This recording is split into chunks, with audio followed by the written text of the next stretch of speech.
Hello and welcome to episode 14 of the Lost Decades podcast, covering the years 1650 BC to 1600 BC. Man, I'm two Austin. episodes. We're doing 100 years. It's kind What's of your name, crazy. sir? Oh, Andrew, don't tell that to the police. Yeah, you're Um, right, though. In two episodes, we have covered 100 years. we I have. think next episode, I definitely want to slow down, maybe do like 1580 or Oh, 1570 or I'm done. something. It just this time period is I'm, literally like it's crazy how yeah, everything is in flux. It's like Egypt, second yeah. intermittent period, Mesopotamia completely collapsing, and we're seeing the end of the Babylonian Empire. And then Mhm. it's like the Hittites are just getting started. We're The just getting Minoans started. are at their Yeah. peak, but we don't know much about them. It's sort of just like I'm it's just glad we did this. Yeah. Because yeah. there's interesting stuff to talk about, but it's like if we had gone literally decade by decade and done five episodes on this, it would have been a bit of a They would stretch. have been like 10 or 15-minute episodes of like, oh, like things are Yeah. technically happening. I think this is probably maybe one of the last times we'll do this because I feel like we're going to really start getting into it's going to be like so much happening we can't do this. Where even Oh now, yeah, I just with mean the Hittites and Yamhad and Mitanni and we're about to get like the new dynasty. And I know I'm getting ahead of myself, but I just mean why next week should be more interesting. The new dynasty of Babylon, the Hittites being in like kind of full swing. yeah, The Egypt, I think I need to double check, but I think Egypt is leaving its intermittent period around definitely 1600. soon. Yeah.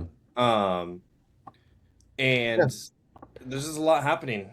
So. So one random thing, I think I saw a TikTok about this, but all right, so the reason I saw it was basically that this guy was like, "Oh, does anyone else like simulate Chat GPT in their head?" Like, so I'll like ask a question, like my cat will be scratching at my door, and I'll want to ask ChatGPT, "Why is my cat scratching at my door?" But then my other part of my brain will say, no, it's probably just doing that because it wants to be let in. And that's the guy like was posting about it, and he was like, he said like this is the recreation of the Bronze Age bicameral mind, and I was like, what does that mean? Like, and it said Bronze Age, so I looked into it, and it is this theory that's kind of crazy where. So it's a psychological hypothesis called the bicameral mentality, and it suggests that modern humans experience thoughts and emotions not as originating within themselves, but as commands from external gods. So, according to the theory, basically the human mind is divided into two, where one part generated verbal instructions while the second part obeyed. So, it's like a two-part mind. And they think this was still going on in the Bronze Age. At the end of the Bronze Age is when they think it ended. But isn't that insane? That is insane because it's kind of like how I always thought like not exactly, but like insects and stuff is I always saw them as like they're alive, but they feel like biological machines. Like they just take in stimuli and Right. then react to them.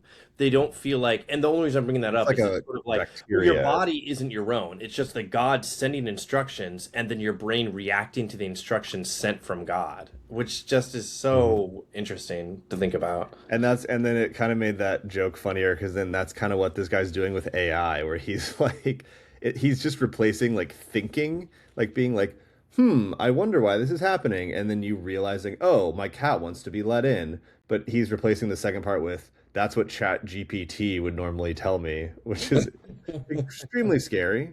Yeah. Um, but I'm sure our listeners are not like this because they're very intelligent. So then I did have, remember last week I had read that Egypt book. Yes. So I had a couple more things from that. Basically, oh, I just realized I have not been sharing my screen, so let me do that real quick. Um, there we go. So starting out, there's a thing called a cartouche, I which do know is what that what. is. That's like So, their name, yeah. right? Like it's essentially like their royal name is how it would be presented. Yeah, so it's looks like sort of like this is an example of it, and it's just Egyptian hieroglyphs that form like in a special pattern, and it was specifically for pharaohs, um, and it was just in a specific design that had the falcon, which was the symbol of the god Horus, who is closely associated with kings in Egypt. And there's one pharaoh, Thutmose the Third, who had his uh, burial chamber shaped like a cartouche, which I couldn't actually really tell, but I found a picture of it. It doesn't really look like a I cartouche mean, to it's me, funny because a but cartouche is basically just like, I don't it's know, I just an guess oval. square with rounded edges, which I Yeah, guess so, yeah, right. Yeah, or a rectangle. and that they kept using that system where they would write their name like that all the way until like the Greek and Roman era of Egypt, which is like thousands of years later. Hmm. And I don't know if we've already said this before, but the language they spoke in ancient Egypt was part of the Afro-Asiatic or Semitic family.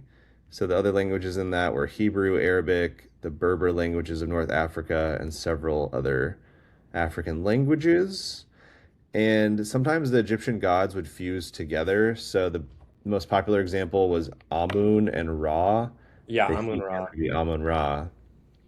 And I remember Ra is the sun god. I forget what Amun was, but I might be mixing up a little bit, but I thought Amun was like a big important one to like the he 12th family, definitely is. right? Yeah. Like, and that's kind of what pushed that. Yeah, I guess he was originally a minor local god of fertility and air in Thebes, but he eventually That's rose. what we talked about. Remember, he was the invisible god because he was like the god of Oh air. yeah.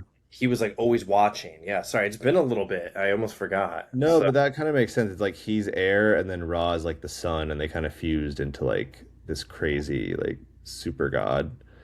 mhm. Um, so there were also like there was kind of a difference between the state religion and there's like the household or like popular religion, and there were kind of separate gods for like this one called like Best was a god that was like protected your household.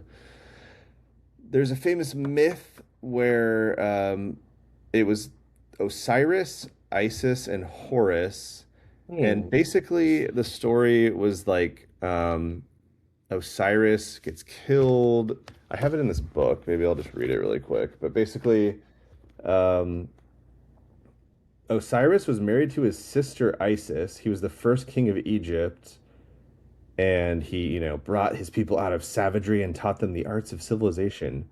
But his brother Seth, who envied him, killed him and scattered his body in pieces along the Nile. And then the grieving Isis reassembled the pieces, thereby making the first mummy, and she breathed life back into Osiris. But then while doing that, she became pregnant with their son Horus. And then when Horus grew up, he defeated Seth in this big battle, and Horus became the ruler of the living, and then the resuscitated Osiris was the king of the dead, sorry. When Horus died, he became Osiris, and his son was the next Horus in a continuing process of life, death, resurrection, and the afterlife. So then basically, Horus became the god of life, and Osiris was the god of death. But it was kind of this cycle. And apparently, eventually, in like the New Kingdom, there's like this democratization of the afterlife, and then it's like anyone could be resurrected as Osiris, which kind of seems like Christianity, where it's like anyone, Yeah, before it was like exclusive religion, then it's like no, anyone can be Christian. that is funny though. That was a religion, and maybe like next week or something, or like maybe if we ever have to, we're on vacation or something, we can do like a special episode where we just do like the Egyptian gods or something, and just like talk about them or something. Yeah. But basically, the last thing I'll say about them was basically that we kind of think that they're so obsessed with death, and like it's kind of maybe weird, like how it's like why are they so into like dying and all this stuff, but they just wanted to they kind of just didn't want to die. They were like so, and apparently the embalming ritual when you're making a mummy, the priest ends it by going, you are alive forever, behold you are young again and forever. um and the last interesting thing is that a lot of just like poor people were just buried in the sand, but they actually sometimes got better preserved than the mummies just because it was Makes so sense like almost because dry. they're more dry and all that. Yeah, that's Yeah, interesting. which is kind of ironic. And apparently, Egypt's rulers were obsessed with exotic animals. They would import animals like monkeys, leopards, hunting dogs, and giraffes. I'm assuming from like Lower Egypt, and they would show them off. It was a status symbol, which makes sense. It's kind of like the same today. You have like an Yeah, I was gonna expensive say it seems like it's pretty common throughout most of history where most of kings history. just really want exotic animals, especially something that's not from there. I mean, you remember that famous one of the guy who did like the taxidermy of that lion, but like it looks nothing like a lion because he basically like apparently had like a taxidermy where like the lion head was Hmm. mostly destroyed, and he gave it to this one guy and was just like, "Hey, can you like recreate this and makes a taxidermy lion?" And the guy had never seen a lion before, so like it has this Oh, weird like smiling face with like a big tongue coming out, and everyone jokes they're like, "This guy's clearly never seen a lion." I don't know. You'll have to this look is it up. in I can't. Egypt, or Oh, no, no, no, no. Sorry, sorry, sorry. Way later. We're talking like Middle Ages or something. And it was just yeah, so funny. It's like this yeah. weird taxidermied lion thing that everyone's like, what the It was a hell? lot easier to trick people back then and be like, it's a unicorn horn, but it's like a Yeah. narwhal tooth. So I feel like for actual like what's going on in 1650 to 1600 Egypt, do you want to just kind of take it away? Because I have stuff, but I feel like you. Yeah, I mean, I finally did like a deep dive into the 15th and 16th dynasty, which are the main ones because the 17th dynasty, I'm not going to go into it, but to give Mhm. perspective, the 17th dynasty is the one that pulls us out of the intermittent period. So the 15th and 16th at the end. And I'll be honest, I can't remember exactly how far we got into like the 15th dynasty. I think we talked more about the 14th, the ones that had like Avaris as their capital. Yeah. Uh so they then the Hyksos come in from the east. They Hmm. essentially like conquer everything. But Yeah. first of all, the one thing that I thought was interesting, which is I was like trying to read about this guy. Most of what we know about this time period is from this guy called Mentos or Mhm. Menetos Mhm. Meneto. Sorry, I think I'm saying the name wrong. I apologize. I have I it written right here. It's just it's pronounced differently than how it's spelled. Manetho. It's like Menento or Mainto. Anyway, he wrote about this like 1400 years later. Like he's a Greek, but in Egypt during like the third or second century BC. So he is super biased and yeah. super, has an agenda to push. He's the Well, only it's one so who much really later too. yeah, he's the only one who really knew much about this time period. And the thing is, the reason we even go so much off of what he is a couple of things he said. Like literally, we're talking fragments where he said like how many kings there were and how long they ruled seems to line up with the Turin canon, but the Turin canon is heavily damaged, so we only know about the time period ish and the number of kings ish, and they line up. But Mm. besides that, we don't know much. And Egypt, especially at that time, had a huge superiority complex and like hated foreigners, like extreme xenophobia. So it makes sense that they absolutely hated the 15th dynasty, the Hyksos, mainly because it was the first time Egypt had been ruled by a foreign power. And even though it's funny that in modern day we look at it as like, there was Rome, there was Greece, there was the Assyrians, there was the Persians, like, and then all the way up to like the Ottomans and stuff. Egypt's almost never been independent, but this was the first time that an outside power had basically come in and said, "Hey, we're in charge of Egypt now." And they were like, it was a huge disgrace, and it like devastated them. And so essentially, they were mostly like probably Canaanite, Levantine origin. They came in. We talked about that was already what the 14th dynasty was. And apparently, they came in without, what was the exact quote for like what it was? Without striking a blow. And they said the archaeological evidence backs that up with like there's no damage to cities or anything. And so what they think Mm. is since they're Canaanite, Levantine origin, the 14th dynasty is probably like, hey, we're not strong enough to fight them, just whatever. Like they can come in, they can be in charge. We don't really care that That much. that would happen sometimes. Yeah, like the people just were like, we know we're gonna lose, and I don't want my city to be just fully destroyed. So And not only that, they're the same like religion, they're the same culture. So they're sort of like, why am I even resisting? Like this is fine. So because well, I don't know if they the were the same culture though, because we just said they're from like the Levant or oh no whatever. no no, I know, but that's what I'm saying is the 14th dynasty is also Canaanite origin Oh, right, from right, the right. They're Levant. similar. Right, right, right. They're the same. It's just that the 14th dynasty, the reason it wasn't seen as a disgrace is they only really controlled Avaris and like a small region, like kind of like the And the eastern Hyksos took delta, over like basically all of Egypt, right? all Yeah. of southern Egypt, or sorry, northern. Northern Egypt. They Yeah. took over Lower Egypt. God, I mix those up constantly. I They know, took it's over most of crazy. Lower Egypt. But then there But was the 16th dynasty that was still in Thebes, right? They yeah, and actually, I will get to them too because theirs is pretty short. So we don't know much about these guys. So that's why it's kind of like a broad. This is taking place again over like 108 years. They said is how long they had rulers for the Hyksos. About six rulers over 108 years. okay. Um, they came in without conflict, essentially took over the whole region, and sort of were like, "Hey, we're in charge now." There wasn't much resistance, and they sort of took over trading and they took over development of territory, or not territory, but like cities, like building cities and stuff like that. And it sort of worked to Lower Egypt's benefit simply because since they were Canaanite Levantine origin, it was easy to trade with those regions because they weren't resistive to the culture or religion or anything like that. They're like, all right, we're all kind of the same, so we'll just trade. But they were definitely the more powerful because, kind of like you said, they only were able to control up to about Middle Egypt, this place called Beni Hassan, which I looked it up and it's like it's known where it is. I just don't know how to explain Is it it. at one of the cataracts though? Like, No, it's not. The cataracts are oh, way more south. So we're talking like in modern day Egypt, it's probably only like from the delta down to the bottom of modern day Egypt. We're only about a third of the way down, maybe yeah. halfway, but probably not even that far.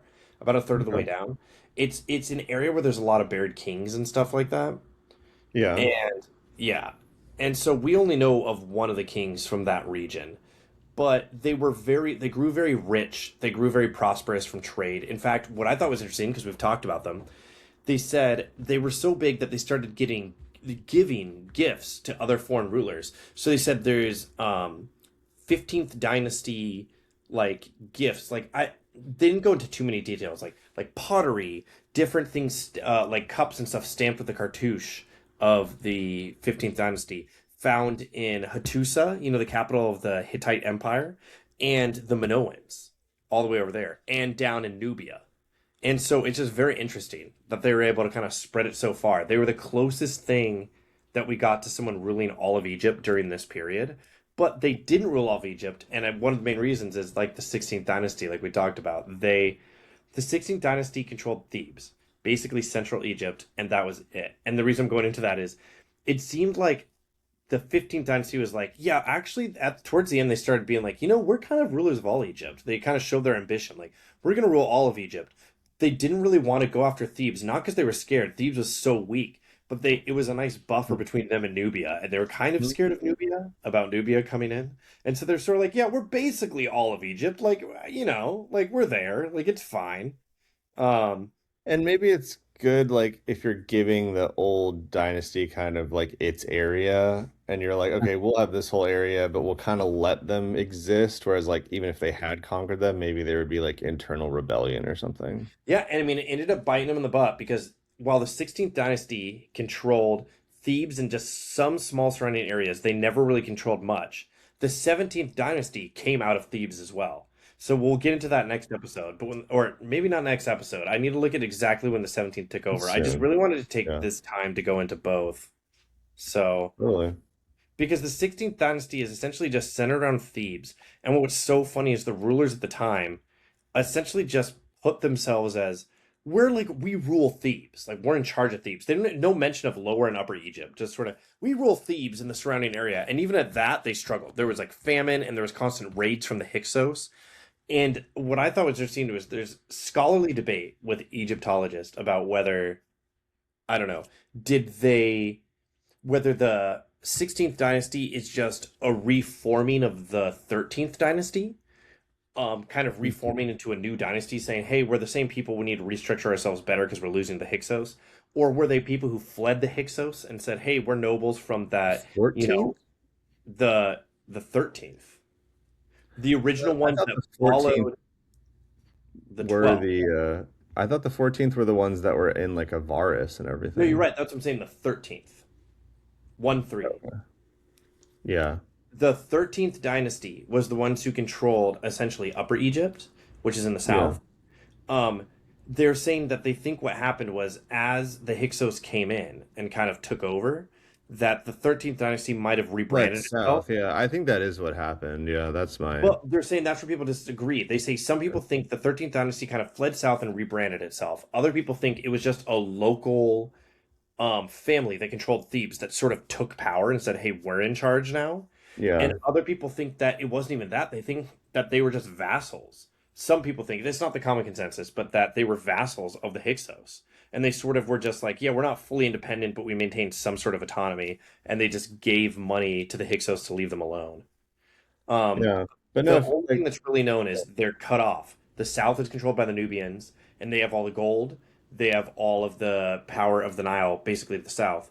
And then the Hyksos control the delta and the north, and they control all the trade. So the 16th dynasty is really crammed in between. They're almost completely cut off. When you see all those mountains like on the map, and then all the dunes to the west, they really can't do anything. that's kind of what I was saying last week. Yeah, that reminds me of how I was sort of saying like you'd think like wow, Egypt's like so perfect for trading like because it's right on the Mediterranean and it's near the Red Sea and all this stuff and it's like connected to like southern Africa, but especially yeah, like all these mountains like it wasn't that easy to get to the Red Sea and it was like very particular like routes you would take that probably would have like bandits there and all this kind of stuff and yeah, surprisingly, it was more cut off than you would think. And also, you're making me think, and looking at this map, it really is like there's a lot of the famous stuff is up north in the Delta. Like there's Memphis and giant pyramids and Heliopolis and all this kind of stuff.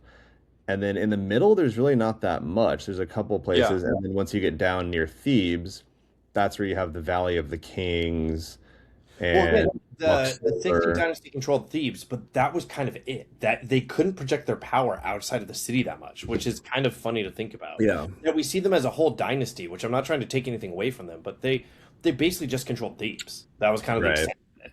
So, And it is, I'm glad you mentioned that again because it is good to remember that like we say this stuff with so much authority, like this is what happened, but pretty much everything we know is from yeah, like that one guy that we can't pronounce his name. from literally His interpretation 1400 years later, in a biased guy in a from different area that was not the same country that you know is just deciding. It's almost like after World War II, how Europe divided up like the Middle East and stuff. It's kind of just like arbitrary. He's like, I just kind of want to divide it up into these dynasties, but that doesn't mean at the time the Egyptians saw it in the same way. Mhm. The main thing that the only real importance of the 16th dynasty is they control Thebes, and that's also where the 17th dynasty comes from, and which ends up recapturing all of Egypt. Not to So get into one that. one thing So, I saw that was kind of weird was I saw that the Hyksos brought bronze weaponry, but like, did you see that? Because I know it's obviously already been the Bronze Age, but had they not actually done bronze weapons? They were just doing no, bronze I from what I read, they had bronze weaponry. Their big deal was the chariots. the It was chariot. Yeah. So the chariots I'll was like look more into that because yeah, I don't know where that's coming from. But I did see that despite all this political fragmentation, there was still commerce. There's trade between the kingdom of Kush and Thebes, trade between Kush and the Hyksos, and trade between Thebes and Hyksos. So even though they're kind of rivals, they were trading. yeah, which kind of makes sense because as much as you hate your enemy, it's like if we need materials and they're willing to trade something we need for something they need, like who really cares? Especially if you're Yeah. in the advantageous position. You almost don't see it as a threat. You're like, I control so much. Like, oh, you want a little bit of grain and you'll give me gold? Sure, I don't care. Like, it's fine. Literally settlers Uh, of Catan. They're yeah. like, well, I really need Oh that my wheat. God. I'm not gonna go into it, but I still love the like, oh, I win the game. Oh wait, actually, does anyone have any sheep? I just love that. Wait, what? Does anyone have any sheep? I don't We remember. played, I know I'm going off a tangent. We played Settlers of Catan, and you thought you won the game. And you basically came out and said, guys, I totally won Oh, the game. Game's over. I won. And you're like, oh, wait, I did the math wrong. Oh, does anyone have any sheep? And then it was yeah. like, no one's going to Oh, trade. sure, man. Here you go. You're about to win the game, so why would I give you any sheep? Yeah, here, take my It's just sheep. the funniest thing. That's all I could think of. It was so I forgot funny. about that. No, I need to. I haven't played that game in years. I need to play it. Yeah, So, we need do to you stop it. want to go into? I don't know. I saw this. Let's see. Do you want to just go into Mesopotamia? Yeah, because it's going to be pretty simple. We're talking about the two final kings. Um, Yeah. Ami, Sadukra. Essentially, both these kings we know very little about, and what we know about is essentially they're just trying to hold on to what they have. Funny enough, they don't have many wars. So we'll talk about the first one again. Ami Saduka, Hmm. 1646 to 1626. Um, Okay. he essentially just all I really have is yeah, he's canceling debts.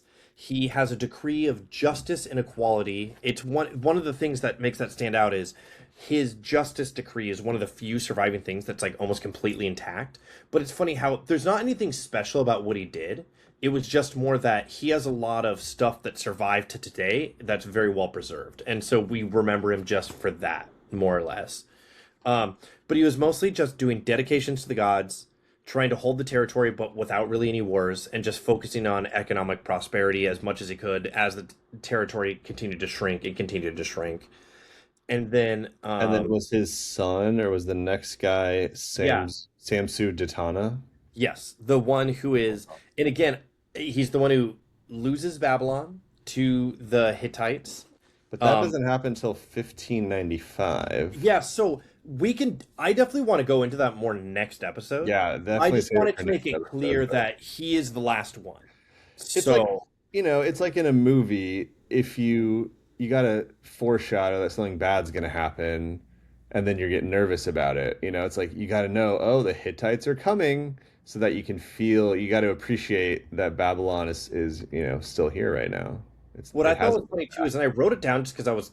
It's just funny to think about. He's the great great grandson of Hammurabi. I know that's kind of random to say, but what I think Yeah. is it shows that he lasted. So if it's great great and grandson, it lasted four or is that five generations from Hammurabi's peak, controlling like all of Yeah. Mesopotamia and all of like even the north. Like he's controlling almost the entire like that whole region of the Fertile Crescent, and Hmm. yet within five generations, it's gone. It's straight up just gone. Yeah. And these are So, short generations. Like this is back when people had kids when they're like 16. hmm So, and yeah. so yeah, but to be fair, I wrote it down because I was curious. It says he still controlled the core Babylonian territory stretching from the Euphrates River, oh, along the Euphrates River from Babylon north towards Mari, and then all the way south towards essentially, wow, why can't I think of it anymore? Hookah is The what I old thought. holy capital, Oh, Nipper? Nippur. Yeah. Yeah, so he had a decent size, and then I did see that he was pretty peaceful. He was non-belligerent. He didn't fight a lot of wars. He kind of stayed at home and focused on They said there's no kind of mention of him waging domestic wars. Now, it's policy. possible he did, but we have no record that he even did that at all. Yeah, which is nice because at this time it seems like war is just like constant. So it's like to have no war. You must have been a pretty decent ruler. Yeah. And it says none of his inscriptions have survived, but there is the royal epic of Gulkisar, who was actually the king in the Sealand dynasty. And Yeah. he, in that, writes about his rivalry with Samsu Datana. I think it's so funny because it's like Babylon doesn't even like really think about the Sealand Empire. And I just think of like the meme of whatever where from I think it's like Endgame or Infinity War where I was just like, you took everything from me, and he's like, I don't even know who you are. Like it's like this Yeah. one-sided rivalry of like Sealand Empire's like, oh man, like we've got this epic battle between us and Babylon. Babylon's like, wait, who are you again? They're like, "Wait, I don't remember who you are. Like, Yeah. No, it's true. It is. I mean, that is kind of how it feels when there's these small little kingdoms. But then a lot of them are going to grow up and be the quarterback of the football team or whatever, like in like Assyria and even the Hittites. Um, so also at this time, I saw that Assyria, maybe it already had happened last episode, but they're like Mhm. independent. I mean, we already knew they were independent, but they're They just were like independent. really Are they spreading independent. out? I didn't do much research on Asher. Have they been like kind of maybe just growing Yeah. a little bit or I did look into this one guy, Laleia. He was the 53rd king of Assyria. And it just talks about how he was a son of a nobody. So, which obviously means he's unrelated to a previous monarch. But it's kind of like a special term they use in Assyria a lot. Like there's some famous rulers that are like son of nobody, and it just kind of it's like an usurper, but Yeah. that's kind of their special way of like saying it. That's what's going on in Assyria, and but they're going to be doing stuff soon. Yeah, it's funny. We keep foreshadowing them. It's because we all know I know. We they got to take stop doing off. that. We know they take off, but I think we're still a little away from that because now we're entering the era of the Hittites because I have some stuff about the Hittites. Let's do it. So, because we talked about it last time a little bit, We talked about Hatu Silly, no, well, I talked about he's right? coming onto stage because right now Hattusili Oh, I thought we was talked ruling about. from 1650 to 1620. Oh, I nice. like All right. that, for the textbooks, he kept it nice, clean numbers. He was like, I want you guys to remember me. Yeah, I want you to be able to remember this. Um, and So, he moves the capital, right? yes, because he was born as Labarna the Second, which we talked about Labarna the First We talked last. about Labarna. Yeah. And so he was from Kusera, which we talked about last episode. And then and remember, Kusera, the king Kusera, defeated Hattusa, like the city, and then cursed it. And then this is the first guy who came back and was like, this is like a good region. And I even kind of was looking into it, and they mentioned that it's very fortified from the old fortifications that are there, even though they're destroyed. And it's a very mountainous region. It's a very defensive region. So he makes his new capital there, and he renames himself Hattusili, which just means man of Hattusa. But it was sort of Hmm. his way of cementing that this is the new capital. Like, I believe in it so much, that's my name now. And it's his name that sticks because he's Hattusili the first, and there are many more after him. Wow, I don't know if I've ever heard of that because you obviously hear about like Alexander the Great making all these Alexandrias and there's Constantinople's after Constantine, but I've never heard of a king who names himself after a city. Yeah, the opposite. He names Interesting. himself after the city, He's not the built city different. after him. Yeah. So that's how much he Cool. believed in it. And I don't know, it was interesting. So because he was a cool guy, he did a lot. But what's so funny is it's kind of like Alexander the Great's father, which I can't remember his name off the top of my head. But what I mean is he Hmm. really laid the foundation for the next generation to really take off. And so Right. he went after Yamhad, which we kind of saw on the previous map. And so he obviously made Hattusa his new capital, and then he went after Yamhad, and he took the city of I apologize because I am Ala Laka or some I could be Yeah, mispronouncing Allah lock. I Ala. see it right here, like He on the water. took that, and it was funny because historians are a lot like it's not that they're debating, they're just sort of like when you look at it they're like what was the advantage of this because there's advantages and disadvantages. That city was already a very prosperous trade hub, very rich, Mhm.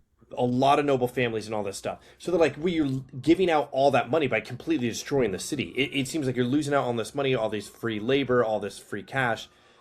But at the same time, they said Hattusa is a small territorial area. Like they don't have the resources to probably hold and deal with constant rebellions and stuff from this region. And yet it gave them full unabated access to the Mediterranean Sea to start gaining trade and stuff like that. So it's sort of like, I don't know, you're losing a powerful trade partner, you're losing all this developed wealth, all this economy that's already developed, but at the same time, your ability to hold it is probably not really there, and you can kind of develop your own way of like, well, now I can just do trade on my own, I don't have to go through this city. So I just thought that was an interesting, like, Yeah. what is the right decision kind of thing. Also, I did. It's funny you mentioned that because because I was reading about the Hittites, I also was reading about Yamhad, which I feel like has always been there. It's like been there almost since the beginning of the show, Yeah, and we don't talk. also them and Kizuwatna. I read about Kizuwatna too, and they're both kind of an interesting mix. Like apparently, they're sort of a mix of like Hurrian and like Hittite people. Um, Hmm.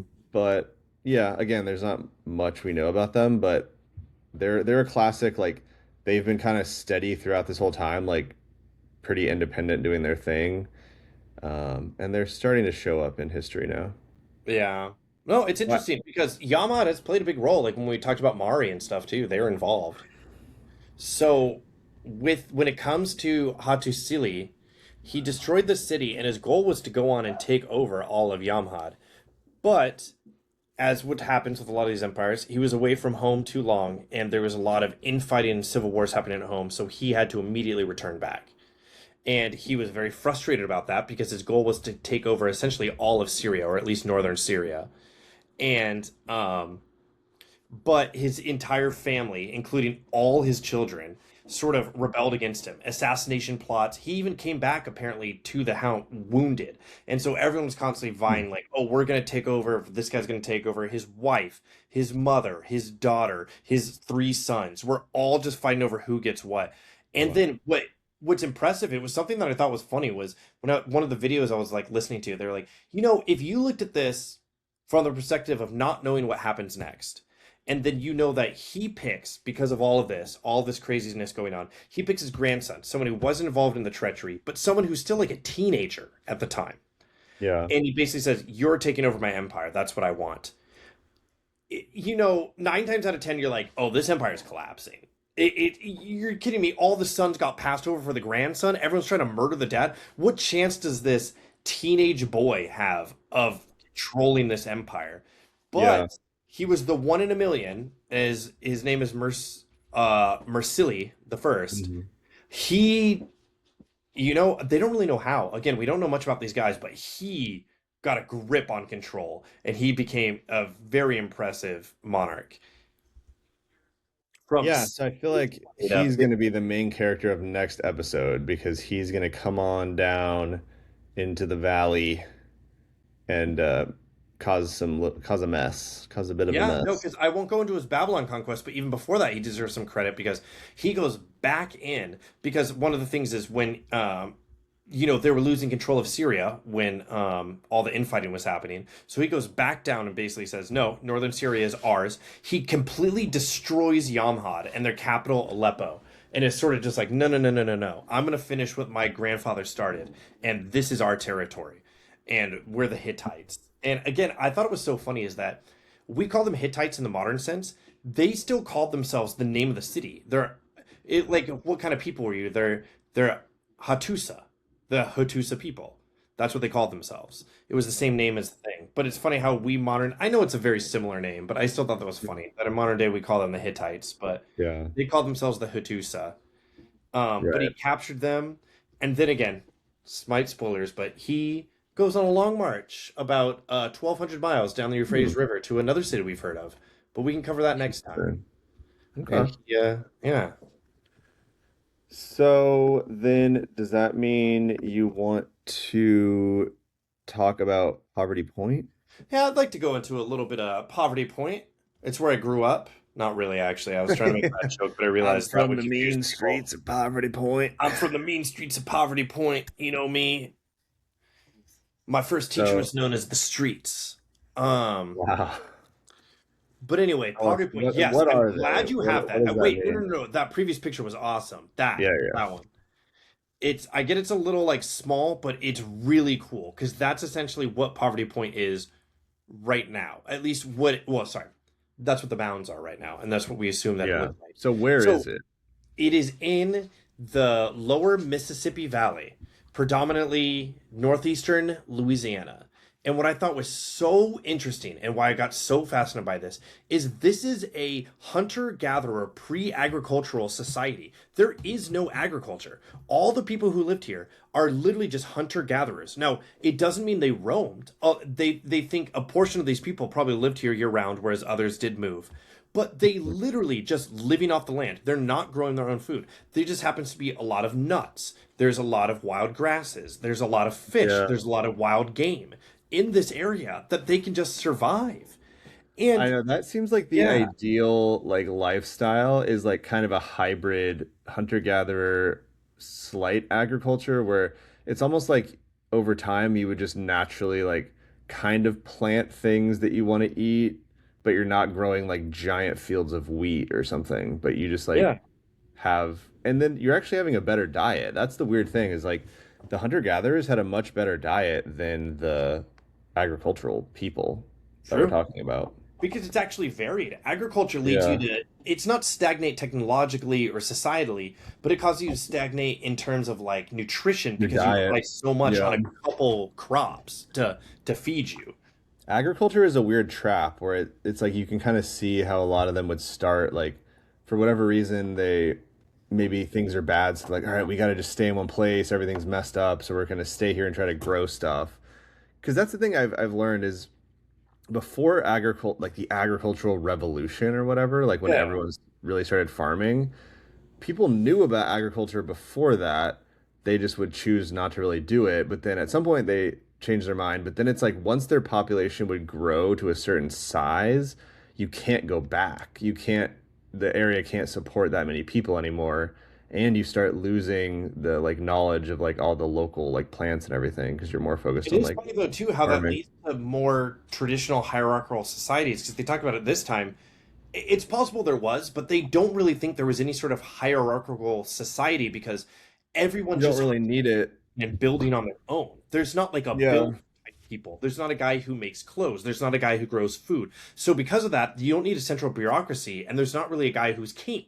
Everyone's just kind of doing their own thing and just working together when it's convenient for them. And in this case, it was. And so you can see in the picture these rows. It was something that I didn't even expect. I thought the rows maybe just meant something symbolically, and they said no. We think people just lived on them. They think that's where all the homes were because of flooding and other things like that. They think they just lived on these rows, and that the big mound in the back, which blew my mind with how big it is, because like obviously it's big, but what I mean is they said even modern day, like when you look at the mound, it's about 13 stories tall, which is crazy to think about. But at the same time, the guy said it's something I listened to in a couple of videos that made so much sense that I never thought of, which they're like, guys, like I'm not trying to take away how impressive it is, but so many people think this must have taken ages to build. This must have been Yeah. insane. And they're like, well, actually, like, if all you're doing is like eating food and hunting and just sitting around, you have a lot of free time. And if Yeah. all you do with your free time is move dirt into a pile, that's actually not that hard to build something this big over a couple of months. He's Well, like, it's you like could that build a classic. 13-story mound. Yeah, it's like the thing where people are like, well, like it's all connected, man. Like the aliens made the pyramids, and it's like, well, the reason, like, why would South America have pyramids and so does Egypt? They're on completely different continents. That's explain that science, and it's like, okay, let me explain it. And it's Yeah. literally just like it's just the most like in terms of physics. It It's the just most makes the most stable. sense to build something tall that has a big base and a small point, and that's what a Yeah. pyramid is. And so even in North America, they're doing the same thing. And again, moving dirt, I'm not trying to take away from what they did, but it's not that hard to Yeah, do. it's like, yeah, You they know, figured it out. the one Yeah, thing that was impressive is they had big trade networks, and they're not sure entirely how that worked. Because they said this region is known for not having a lot of stone used for making tools and other things like that, yet they had a lot of tools. So it clearly came from somewhere else. And as much as trade makes sense, we're like, oh yeah, trade, the thing. Again, these are hunter-gatherer societies without a bureaucracy, without a centralized government. So trade you would think would be a lot harder. And so what they think happened, and it's just a guesstimate, is it might have been literally the OG definition of trade, where like they got their tools from someone who lived just a few miles away, who got their tools from someone who lived a few miles away from them, who got it from, and the person who made it might be hundreds of miles away, and it just happened to pass through a bunch just of like a hands. series of merchants, like kind Yeah. of And trading, not even the idea of a merchant specifically, more the idea just of like just, everyone's a we're just merchant, maybe. trading because, like, oh, I need some Yeah. stuff. Do you want some stuff? Yeah, here you go.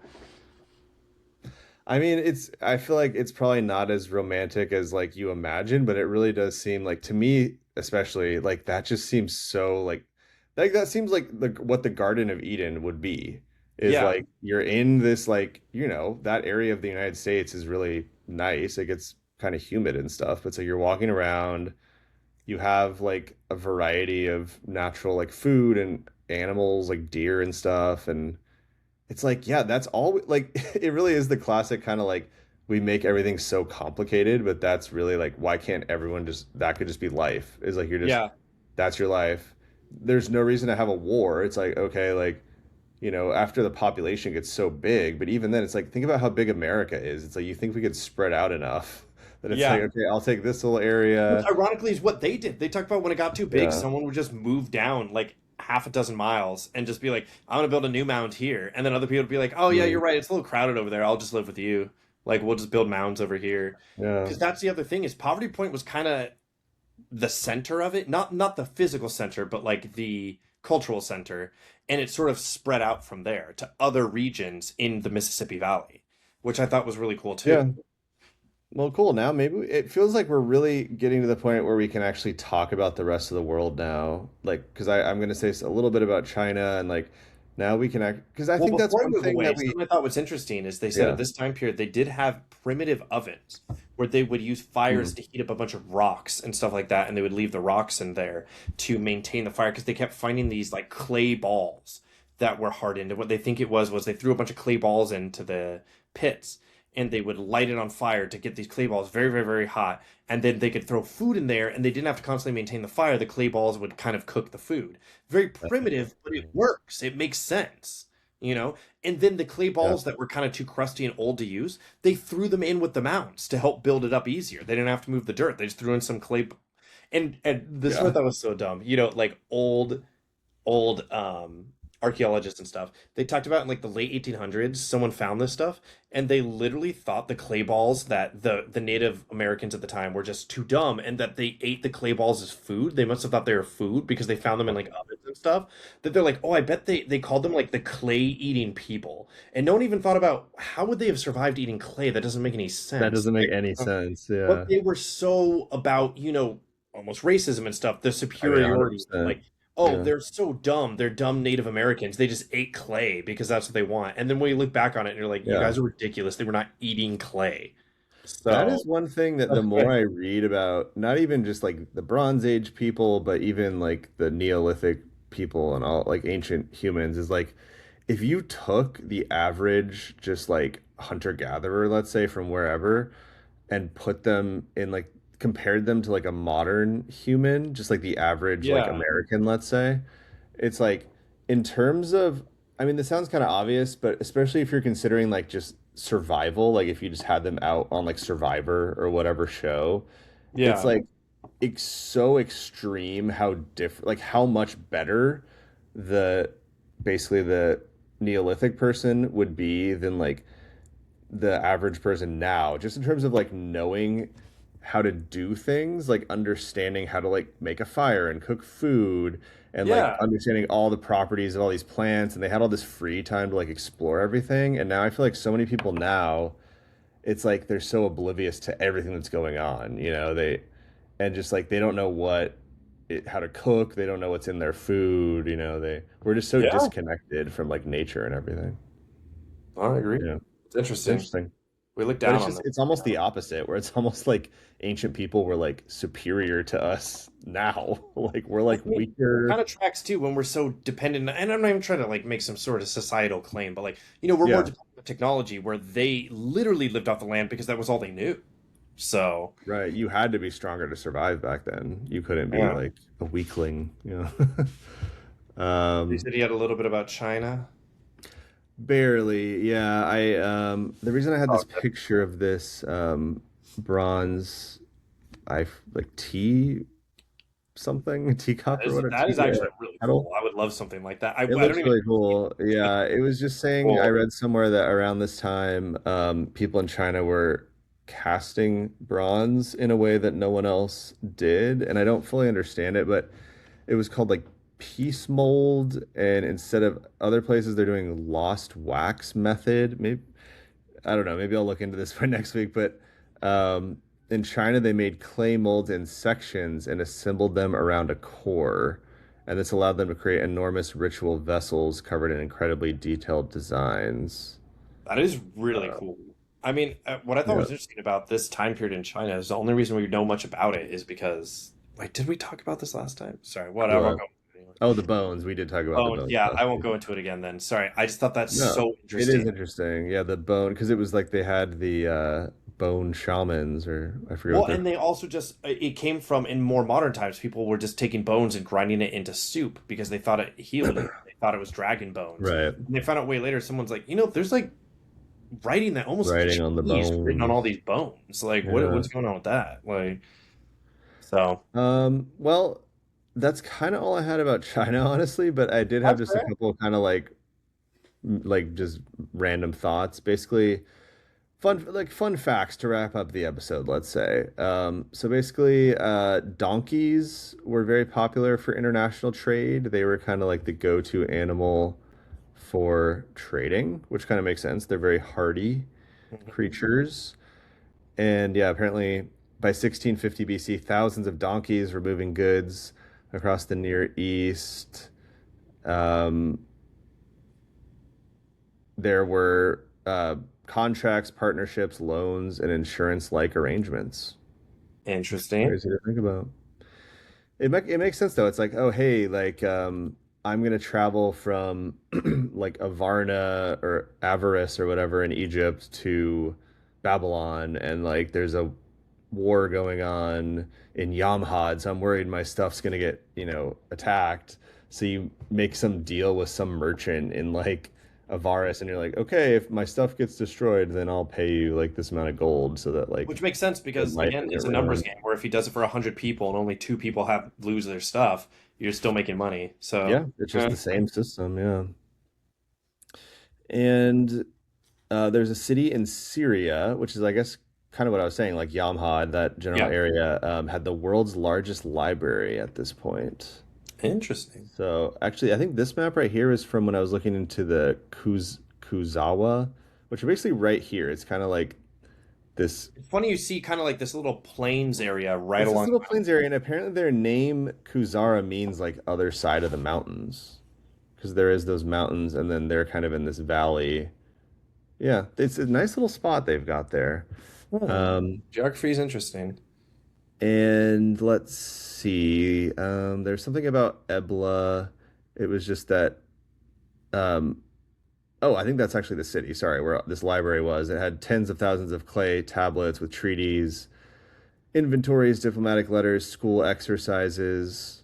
Um, Literacy was rare, but governments still had a lot of paperwork to do at this time.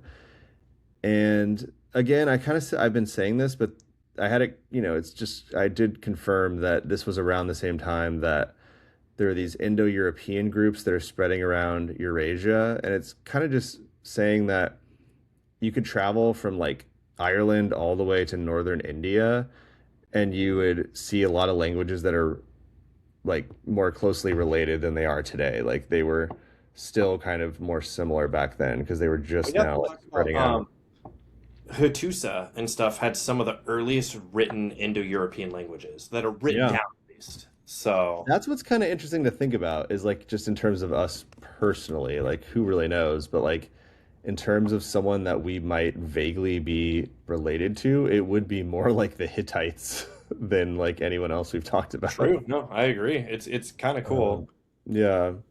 And then I kind of was thinking we haven't really had segments, so I have some ideas, and some of them we've like done already, but main character, would you say the main character is um Hattusili, the first, I would say. Hattusili?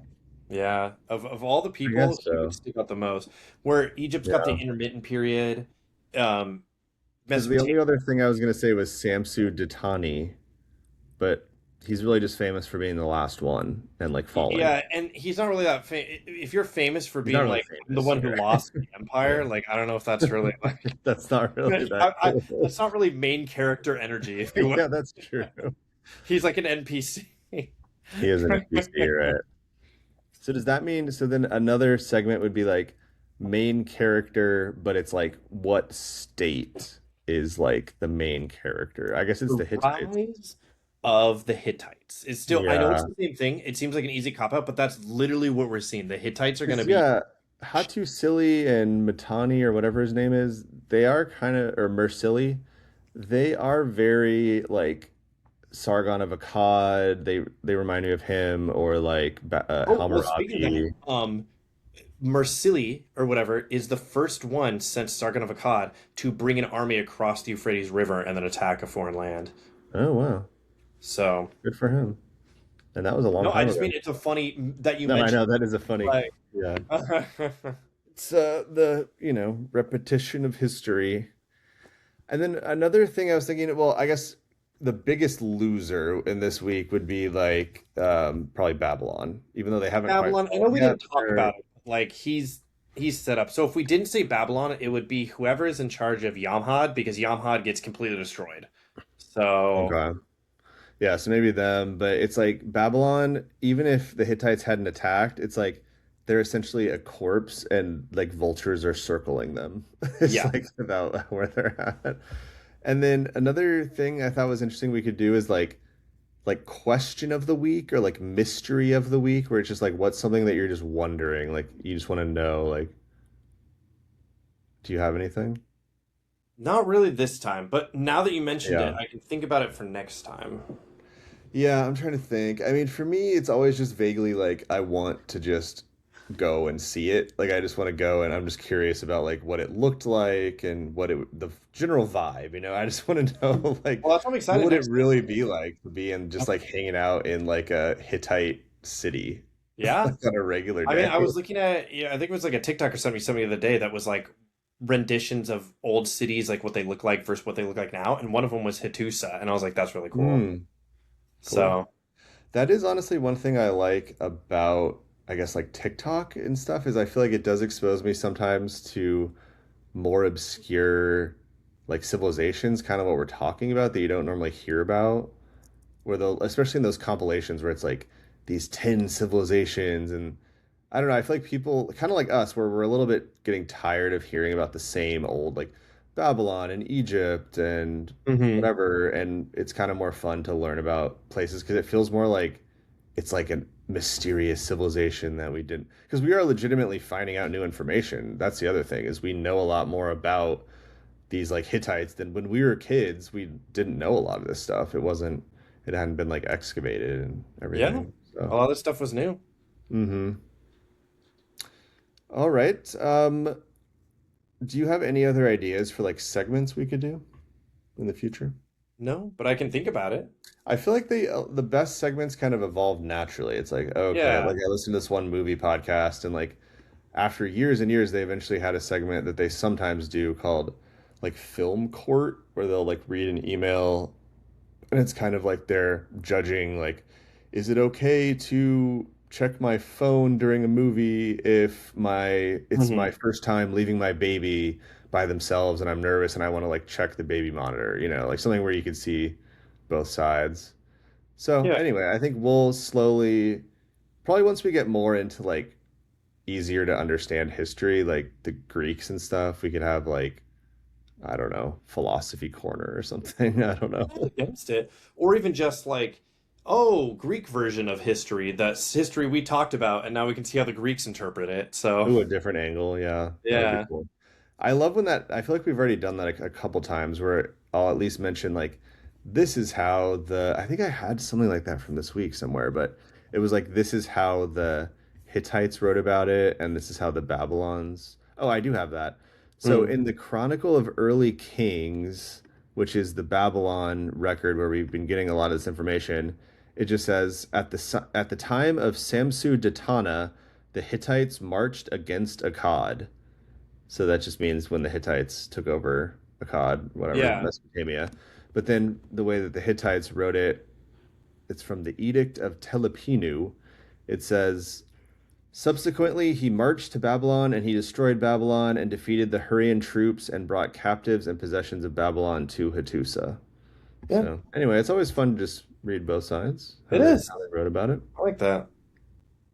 Well, somehow we are almost at an hour. I'm Yeah. impressed. I'm impressed. I was worried that we wouldn't have much to say, but that always anytime where we think they have nothing to say, we say the most. And anytime where I feel like I have a lot, it's like, oh, I actually have nothing to say. I don't know why.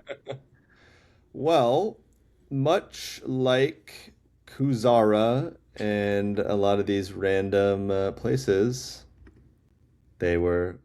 I feel like I can't make the same joke. I feel like last week I was like, they Yeah. were lost to history. So I don't know. I guess it's just time to get lost. Get lost.